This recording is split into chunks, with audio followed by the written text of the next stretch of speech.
Again, Gills fans, welcome back to the latest episode of Gills in the Blood TV, and it is our first match preview show of the new campaign as we look forward to Saturday's relatively short trip to Plough Lane, where we'll be taking on AFC Wimbledon.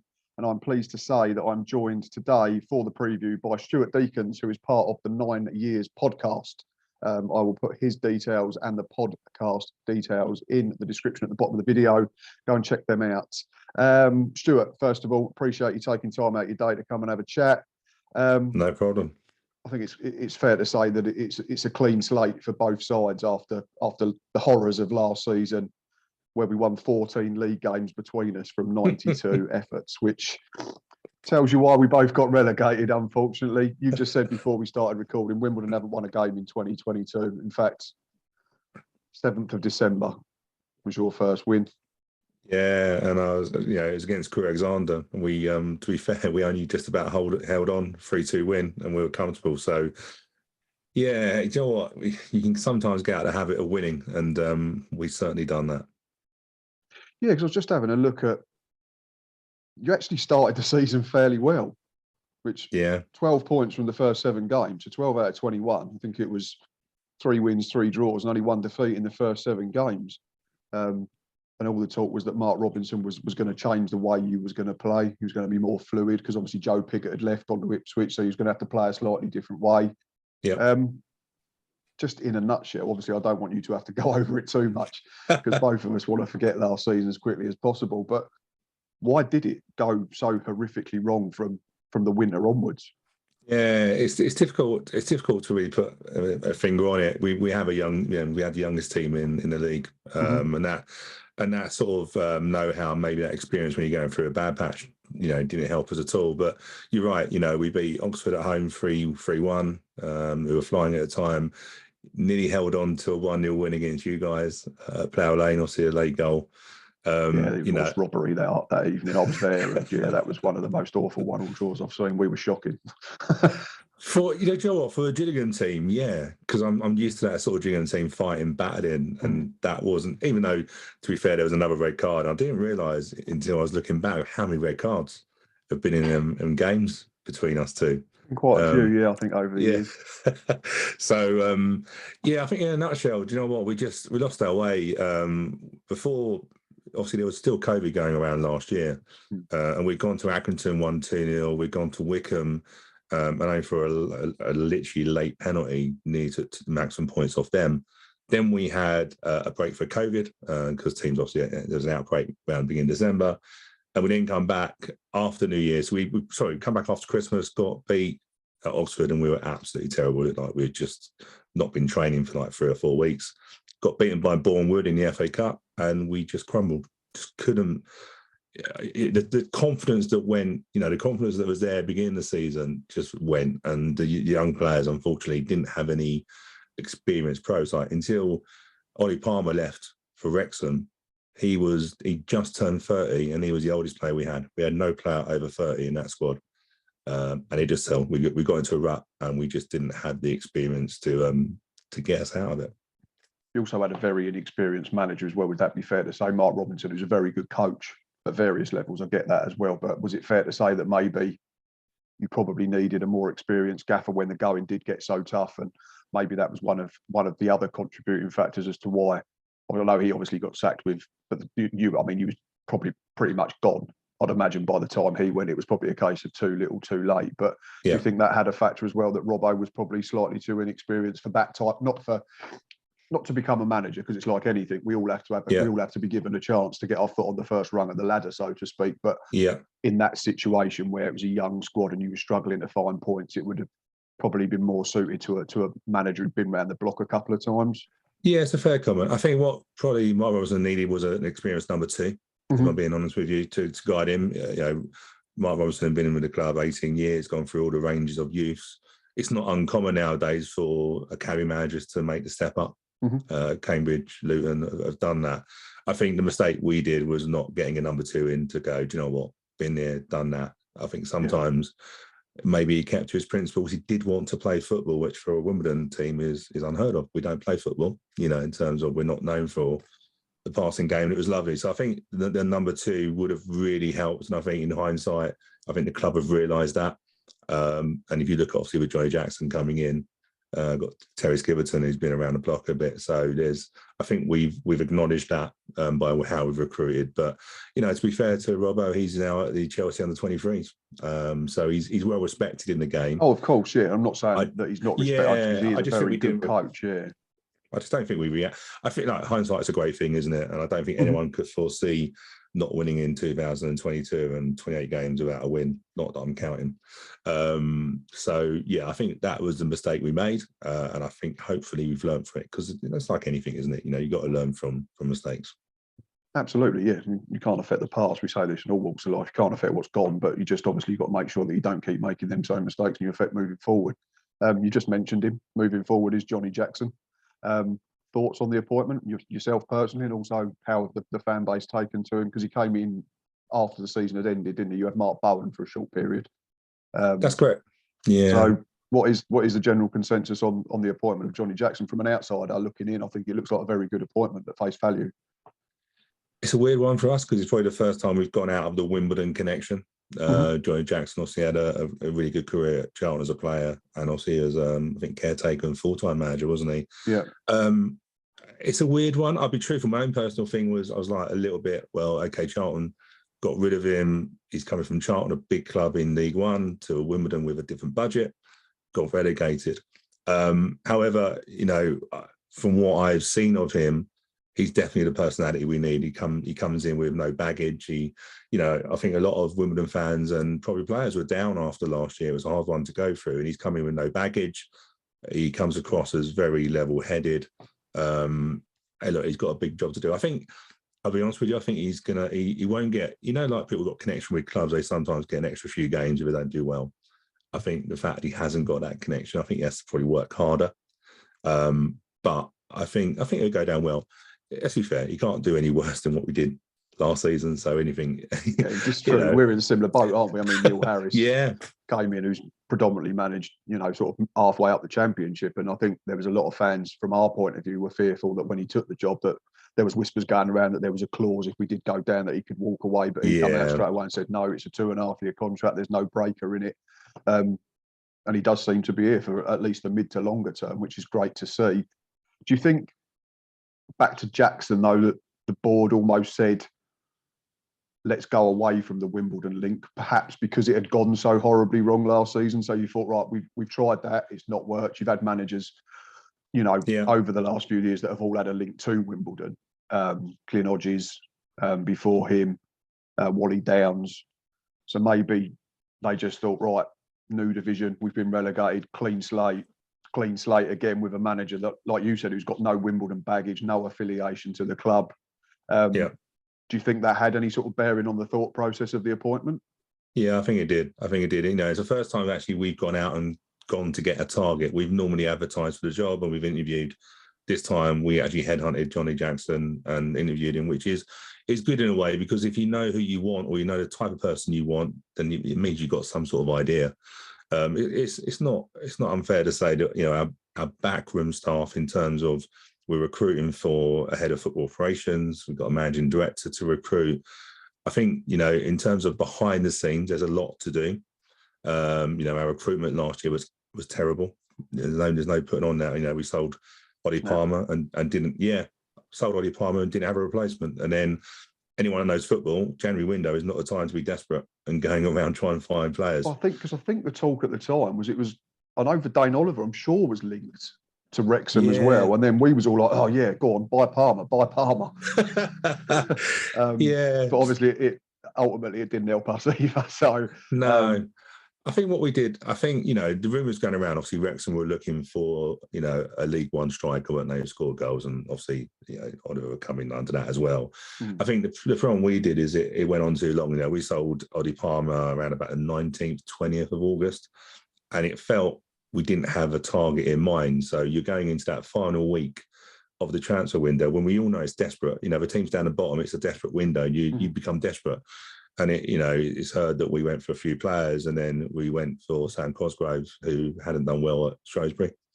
and he wasn't the answer. No disrespect to him, he was low on confidence and stuff like that. So I think, yeah, to answer your question, I think we have sort of gone for someone outside, looking to maybe bring in different experiences, contacts.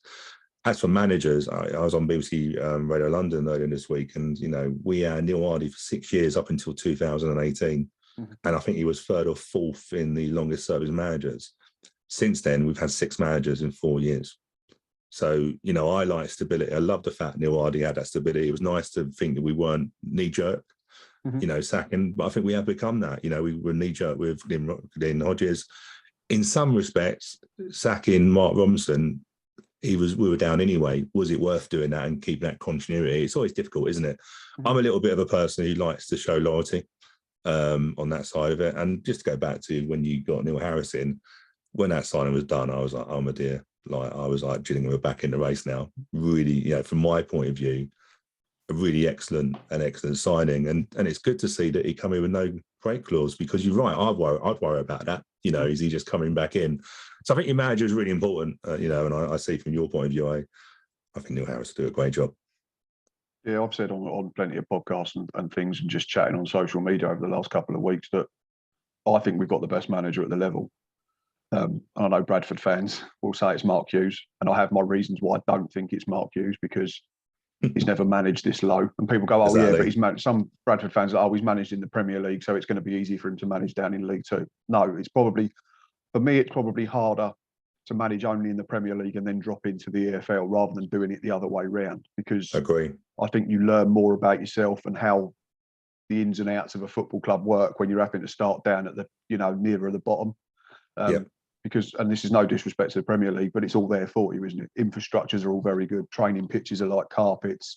You've got loads and loads of staff to be going out and doing everything for you. You can concentrate on just being the manager or the coach or whatever they want to label it up there. Whereas you have to do a lot more yourself when you're down at this level. And yes, they're going to be backed, and I'd say that they're going to be a threat, Bradford. I get that entirely, but they're buying to be promoted this season. So with that comes a whole new pressure. Whereas I think, like us, the 4 teams that are coming down there's probably going to be a little less pressure, I think. Weirdly, I've not got any of us in the playoffs. I did my season preview video the other day, but it's difficult, isn't it? Because you're having to do it 5 weeks before the end of a transfer window. I'll ask you, and from an outsider looking in, I think the business you've done so far is very, very good.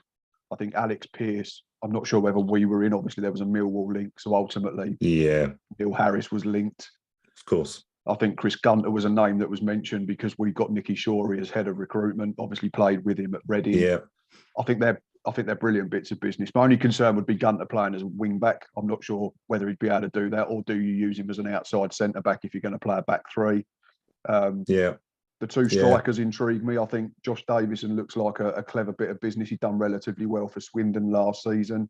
Yeah. Carl Hoodlin, I think, has got the makings of either being a brilliant success or an absolute catastrophe. I agree with you. But I watched a bit of him back end of last season in the National League, and he looks a threat. And if you play to his strengths, which are clearly going to be get wide and get balls into the box. And obviously, and the last one I think is Paris Magoma. You've got in on loan from Brentford. Just hope for your sake he turns out better than the Magoma that we signed a couple of seasons ago. Christian, unfortunately, that didn't really work out. But how do you feel in terms of the business you've done, and also would it be fair to say the couple that you've lost that you probably didn't want to lose would be Ben Hennigan and definitely Jack Redoney, who's obviously made the step up to the Championship. What's the consensus been around the fan base in terms of the business that's been done so far? Yeah, so we got Alex Pearce in really early. Actually, I think he come in sort of beginning of July. So, like anything, you want to get some experience in, and that's the first thing we did. Ex-captain, got experience at Millwall, Reading. Great signing, to be honest with you. I've seen pre-season. It's interesting when I say this, but he talks. I know it sounds silly, but we had a defence that just didn't talk. He's marshalling, he's telling players what to do, and it's a breath of fresh air to see that. Chris Gunter, I agree with you. You're spot on. I don't see him as a wing back. He will play probably he might play right of a centre, 3 at the back. We are playing 3 at the back. He has played wing back in the last couple of friendlies, but that might just see how he can play there. Difficult in League Two because I don't know if many teams are going to turn us. So pace might not be as big an issue in League One. when they had lots of pacey forwards. Mhm. Makoma looks a very good find from Brentford. We've got quite a good relationship with Brentford. Had many loan signings with them. We sometimes play friendly games during the season, so we've got a very good link with Brentford. He looks. Who's the lad you had on up front a couple of seasons ago? Did well. Marcus Force. That was it. Yeah, did very, very well. Yeah, Marcus Force, and we also had Mads. I forget his surname, but he's playing centre half for them as well. So, Brentford have got a very clear structure of how they develop players and stuff like that. So we've got a good linking with them. Josh Davison is our record signing. It was undisclosed, but bearing in mind Joe Pigott was 70 grand, which is mad when you think about signings, isn't it? But I think he was at least six figures. He's got experience with Swindon loan, which we don't have. And yeah, do you know what, Hudlin, mate, look, who knows? Just don't stand next to him. He's massive. Ridiculously, don't shake his hand. He's got massive hands. He's just a unit. I see the photo on social media this week of him and one of your directors who looks about. He's not the tallest, bless him, anyway, is he? But it looks ridiculous. Do you know what? Again, but it could go either way. I must admit, I looked a little bit because obviously Neil Hardy's at Solihull Moors, so I was keeping an eye on my ex-managers. He didn't play as many minutes as he come on quite a lot of subs. I can sort of understand that he can change games. My worry with him, and we saw it against Oxford in our pre-season friendly on Saturday, is that as soon as you come on, you automatically go long. That's your natural instinct. It's almost you have to do it because you can see him up there, and because he's that big, you almost think, right, I've got to go direct, which can almost make it easier for opposition teams to then work out how to play against him. Yeah, so you do become a bit one-dimensional, but that was his first game, to be fair. He hasn't had much of a pre-season because Solihull Moors were in the playoffs and finished late, so he's not fit yet. But that would be my only worry. But business-wise, good. In terms of players out, Ben Hennigan, not overly surprised. Really good defender, Ben Hennigan. But when he joined us, he hadn't played in the South. To be fair, we only got him because of COVID, because his deals went south and he didn't have a club. So we got him on. Do you know what? We got a really good player on a free. We've never got a player like that on a free. Wasn't surprised that he headed back up north, for being honest with you. It's on Sheffield Wednesday. Sheffield Wednesday, which, look at Sheffield Wednesday's team this season, crikey, they've signed a lot.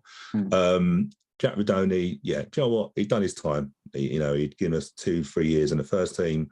Would have been difficult to keep hold of him. He only had a year left on his contract. So really, with your academy players, the amount of players we've lost on free transfers over the years is crazy.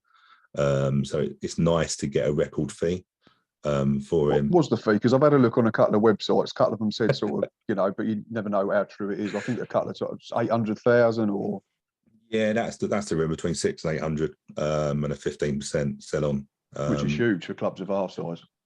Yeah, do you know what? And he's got a 4-year contract, so look, good luck to him. We had to lose one of them. Looks like we should be able to keep Ayabasal. Obviously, he's another one that's really got noticed. He got into England under 20s in the last season. So, but he's on a long contract, so I think we get another season out of him. But do you know what? The thing is, we had lots of players out. We've got rid of a lot of players. We haven't got loads in. I think we're probably about 2 or 3 players short.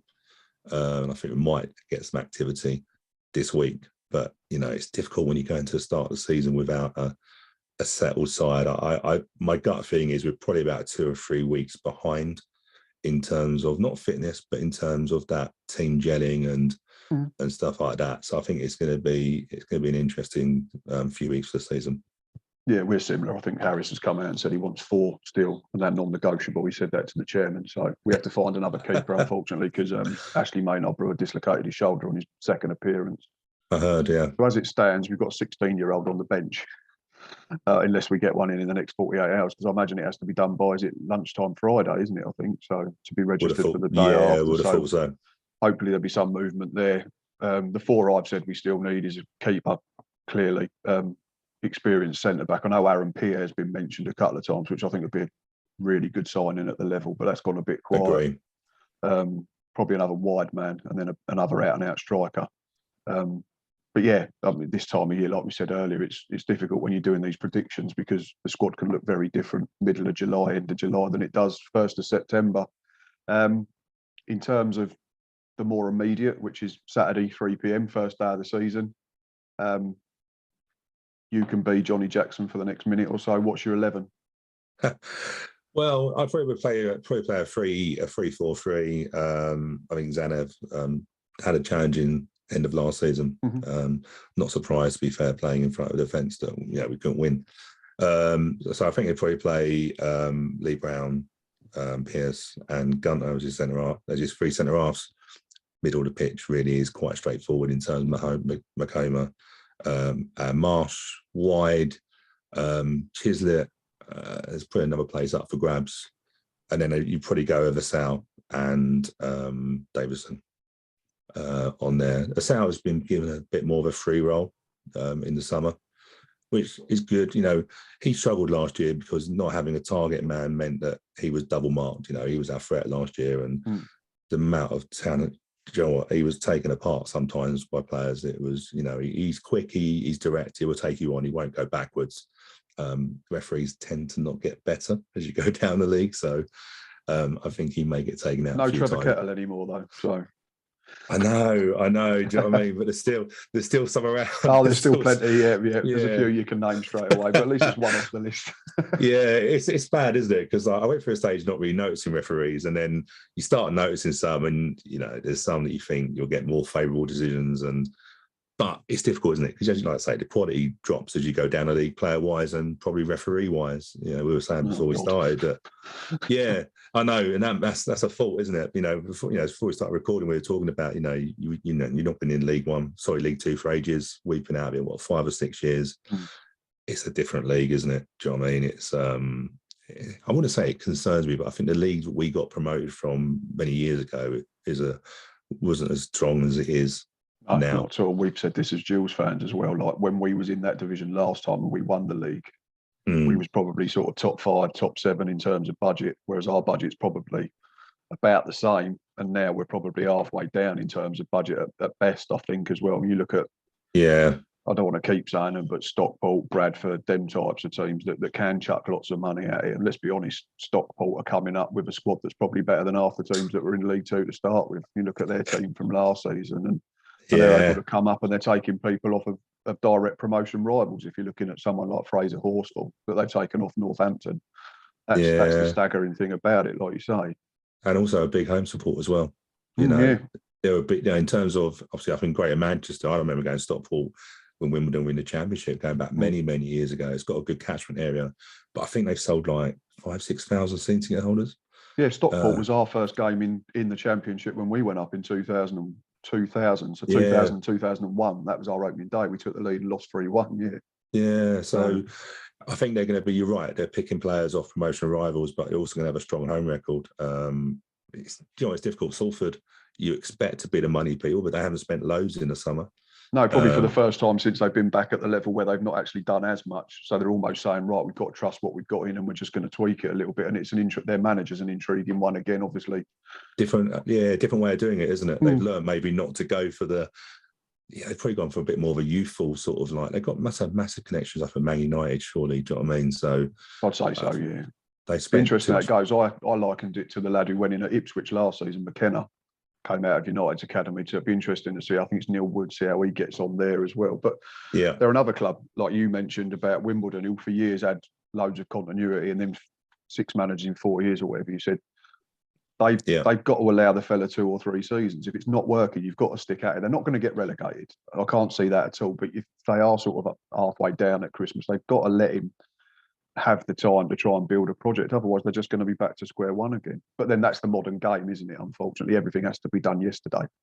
Yeah, I agree. And do you know what? I always say that managers need really 2 or 3 transfer windows to really get that side to represent them. But who gets free transfer windows nowadays? Do you know what I mean? But if you look at the teams that have been more successful in the lower leagues, they've kept continuity, which is what I keep harping on about Wimbledon. But the problem you've got with us is we've moved to a new ground. Our attendances have gone up double. So you've got newer fans. And we all know, look, we need new fans, but new fans also see Premier League clubs and they sack their managers for fun, don't they? So you sort of, in a way, you need the newer fans to not, to be fair, last season, we had a lot of unrest after games, which is unheard of. Like, when Robbo got sacked, it was after we got beat at home, I think it was now. But the boos around the place, I've never heard that. But that's what it is now. Do you know what I mean? And so whether this, like I say, I think we need 2 or 3 transfer windows to really get that side that's yours I'm just hoping that we have the bottle to stand up to that. Right, last couple of questions. I've already mentioned it. I did my season preview video. I think I've got you finishing 14th, I think I said at the moment. But again, Yeah. it's tricky because I'm still waiting on transfer windows to be complete and that type of thing. Yeah. Yeah, 14th. But again, you've said you like your business. If there's another 3 that come in of a similar standard to the 5 that you've got in, and it suddenly becomes a different, if them 3 come in and strengthen the 11, then suddenly it becomes a different prospect. What's, from your point of view, what's the aims for Wimbledon this year? Does it have to be you've got to come straight back up, or would it be to consolidate, give Jackson time, and then maybe kick on next season? Yeah, I think it's madness for us to expect to go down a division and be all of a sudden promotion favourites or anything like that. I would say a good season for us would probably be finishing around about 10th with an outside chance for a playoff. The beauty of League Two is that you've got your automatic 3 and you've got your 4th to 7th in a playoff. So the year we went up, we hit a mad run and we got 7th and we were the form team going into the playoffs. So I think a good season for us would be around about 10th with an outside chance of a late form into the playoffs. But your 14th, I wouldn't disagree with that if I'm being honest with you. It's very difficult. I've seen one of the podcasts has put us as finishing 6th and one finishing like 15th. So there's obviously a little bit of an uncertainty. But yeah, I'd say 10th. That would be I reckon that would be a success for us this season. Yeah, there's a lot of similarities with us. I've said similar as well. Like, it's a big overhaul of the playing staff again with Harris. I think the advantage we've got over you is that Harris had 3 months at the end of last season, whereas Jackson's had to come in the summer and start from scratch. So we're sort of a bit ahead in terms of time with the project. Yeah. But then we didn't have many left, and Harris didn't really like those that were left, to be fair, but they all seem to still be there. So either he's had a change of heart or the budget weren't quite what it was, and he's had to keep them. But yeah, I've said if we can be in contention, if we can be sat sort of around 8th, 9th, 10th at Christmas and within a couple of wins of the playoffs, then obviously, hopefully we'll be stronger second half of the campaign once all of his ideas and things like that have started to bear fruit, and then we might have a chance of gate crashing the top 7 or higher. Yeah. But yeah, again, if our 4 signings come in and improve the 11, we then might start to think we can be promoted. But if they only come in and just to sit on the bench, then you could be looking at mid-table for us as well. So it is an interesting one. Like you're saying, it's all new to us because neither club's been at that level for a decade for us and about half a decade for yourselves as well. Yeah. Final question, Stu, and it's the horrible one. First day of the season, score prediction.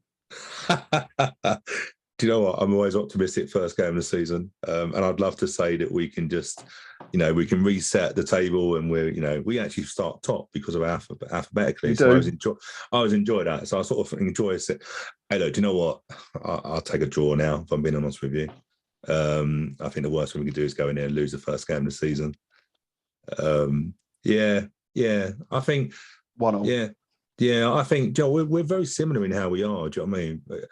It's very difficult when you keep losing game after game after game, and I'm looking forward to maybe getting some wins and maybe even getting to double figures of wins. Yeah, that'd be nice. It's not fun in League One where you're not winning much. So some people sort of said last year it'd be good to get relegated to win some games. I'm not always a favour of just getting relegated for that, but now we are. Yeah, but now we've got to embrace it because that has happened. So we've got no choice. I think a draw. I think both of us will take that, and then of course we meet each other in the Carabao Cup. Yeah, I'll probably give that one a swerve, to be fair, on a Tuesday night. That's not the most glamorous Tuesday type, but we'll be there Saturday, of course, and looking forward to it. It's been a pleasure, mate. Really enjoyed it. No problem at all. Thank you very much for inviting me. Like I say, people, I will put Stu's details and the details of their podcast at the bottom of this video in the description on YouTube. If you are new to the channel, please drop a like, please subscribe, and please keep telling people about us. We are still trying to build the portfolio for more League Two content creators because I don't know that many, unfortunately. I will be at the game Saturday, Gills fans, and I will be meeting up with Stu to do this Wimbledon pre-match show, which I'm looking forward to. Should be good fun. Yeah, definitely. Yes, you know where we are.